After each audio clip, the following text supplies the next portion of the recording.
Rahayu, Rahayu, Rahayu, Revolusi Senjata Trisula Weda. Om Swastiastu, Namo Buddhaya, Salam Kebajikan.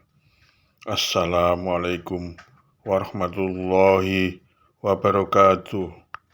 Judul Trisula Weda, kajian ilmiah dalam filsafat, agama, dan pemikiran modern. Pendahuluan. Senjata Trisula Weda, yang disebut sebagai senjata utama Satrio Piningit atau Ratu Adil, memiliki akar yang mendalam dalam berbagai ramalan dan tradisi spiritual Nusantara. Konsep ini telah lama disebutkan, bermula dari bait terakhir ramalan Jayabaya, sekitar 800 tahun lalu, di mana sosok seorang ksatria yang dipandu oleh Sabdo Palon dan Naya Genggong akan membawa keadilan dan keharmonisan. Tanda-tandanya, hujan salah musim, bencana alam bertubi-tubi, banjir bandang di mana-mana, hasilnya hutan ditebangi dengan hasilnya pertambangan malah dikorupsi, dan banyak gunung meletus. Tidak hanya itu, ramalan dari Michael Nostradamus, seorang visioner asal Prancis sekitar 500 tahun silam, menyebutkan munculnya sebuah agama baru bernama Trisula Weda. Agama ini disebut berasal dari sebuah negara yang dikelilingi oleh 3 lautan dan memiliki karakteristik mengkeramatkan hari Kamis. Nostradamus menggambarkan sosok lelaki tua bersorban biru sebagai pembawa ajaran agama baru, Trisula Weda. Di sisi lain, Sabdo Palon menagih janji ditandai meletusnya Gunung Merapi, laharnya berbau busuk mengalir ke arah barat daya, turun ke dunia nyata menggerakkan anak cucunya, yakni berupa makhluk halus, jin, bekasaan, dan berbagai entitas lainnya untuk menegakkan budi pekerti luhur agama Budi dan melawan kejahatan yang sering dibungkus oleh kemunafikan agama. Janji Sabdo Palon kepada Majapahit untuk mengembalikan ajaran luhur dan keadilan ini juga disampaikan bersamaan dengan munculnya seorang ksatria yang menjadi momongannya. Ketiga ramalan dan tradisi ini, jika ditarik garis hubungan ke dalam satu titik temu, memiliki relevansi dengan situasi dunia saat ini. Dalam konteks modern, senjata Trisula Weda ditemukan sebagai simbol sekaligus alat yang merepresentasikan kejujuran, kebenaran, kebijaksanaan, dan keadilan. Artikel ini merupakan hasil kajian antara penemu Trisula Weda dari apresiasi bait terakhir ramalan Jayabaya dengan CTGPT 4 akan membahas senjata Trisula Weda secara objektif, rasional, dan logis berdasarkan kaidah-kaidah ilmiah. Analisis ini menghubungkan temuan tersebut dengan filsafat Yunani kuno, yang berfokus pada kebijaksanaan dan prinsip etika universal, ajaran agama, yang menjadi panduan moral dan spiritual manusia, serta pemikiran modern, yang melibatkan pendekatan rasional, ilmiah, dan kontekstual untuk menjawab tantangan kehidupan saat ini.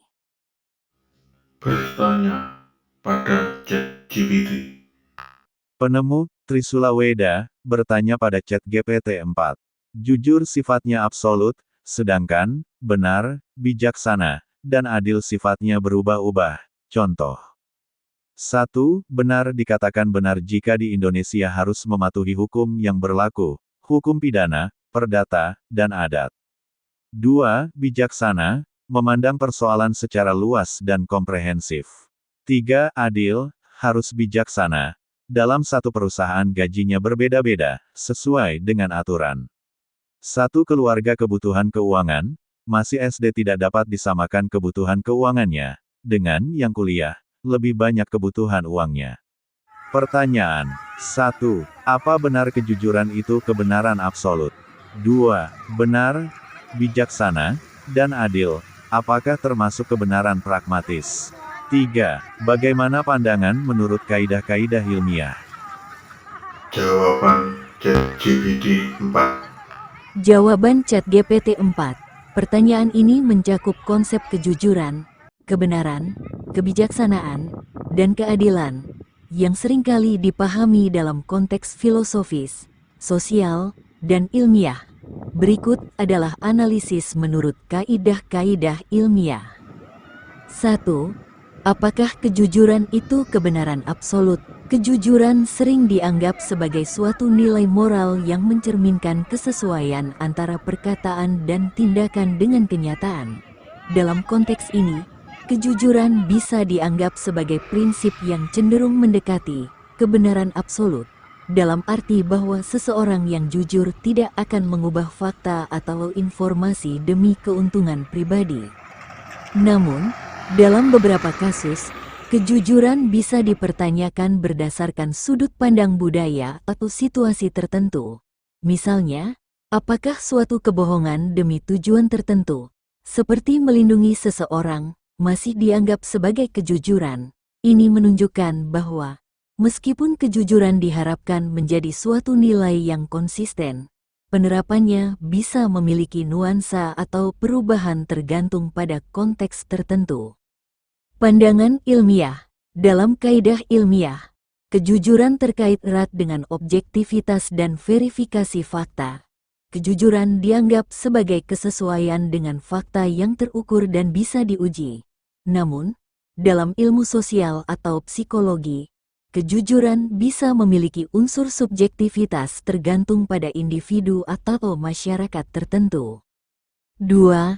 Benar, bijaksana, dan adil termasuk kebenaran pragmatis. Benar, seperti yang Anda contohkan, benar, bersifat kontekstual. Misalnya, hukum di Indonesia mungkin menganggap suatu perbuatan sebagai benar jika sesuai dengan aturan hukum yang berlaku. Ini adalah contoh dari kebenaran yang pragmatis, yaitu kebenaran yang bersifat situasional dan berdasarkan kesepakatan sosial atau aturan. Bijaksana. Kebijaksanaan berhubungan dengan kemampuan untuk melihat gambaran besar, mempertimbangkan berbagai aspek dan konsekuensi sebelum mengambil keputusan. Sebuah keputusan bisa dianggap bijaksana dalam konteks tertentu, meskipun bisa jadi dianggap kurang bijaksana dalam konteks lain. Dalam kaidah ilmiah, kebijaksanaan seringkali melibatkan penerapan prinsip-prinsip rasional dan logis, serta pengambilan keputusan berdasarkan data dan bukti yang ada. Adil, keadilan berhubungan dengan kesetaraan dan pemberian hak yang sesuai kepada setiap individu. Dalam konteks yang Anda sebutkan, keadilan bisa dianggap sebagai kebenaran yang bersifat relatif, tergantung pada konteks sosial dan situasi. Misalnya, kebijakan gaji yang berbeda di perusahaan berdasarkan jabatan dan tanggung jawab adalah contoh dari keadilan yang pragmatis. Pandangan ilmiah. Dalam pandangan ilmiah, benar, bijaksana, dan adil seringkali diukur berdasarkan data yang objektif, konteks empiris, dan prinsip-prinsip etika. Ilmu sosial cenderung melihat kebenaran dan keadilan sebagai hasil dari interaksi kompleks antara individu dan masyarakat, dengan mempertimbangkan berbagai faktor yang dapat berubah dalam waktu dan situasi. Kesimpulan, kejujuran bisa mendekati kebenaran absolut dalam konteks moral, namun dalam praktiknya seringkali memiliki dimensi subjektif, sedangkan benar, bijaksana, dan adil lebih cenderung bersifat pragmatis karena dipengaruhi oleh konteks sosial, budaya, dan situasional. Dalam kaidah ilmiah, hal-hal ini lebih sering dilihat dalam konteks yang objektif, terukur, dan dapat diuji, meskipun nilai-nilai sosial dan etika tetap memainkan peran penting. Bersambung ke bagian 2. Terima kasih atas kunjungan Anda dan sampai jumpa.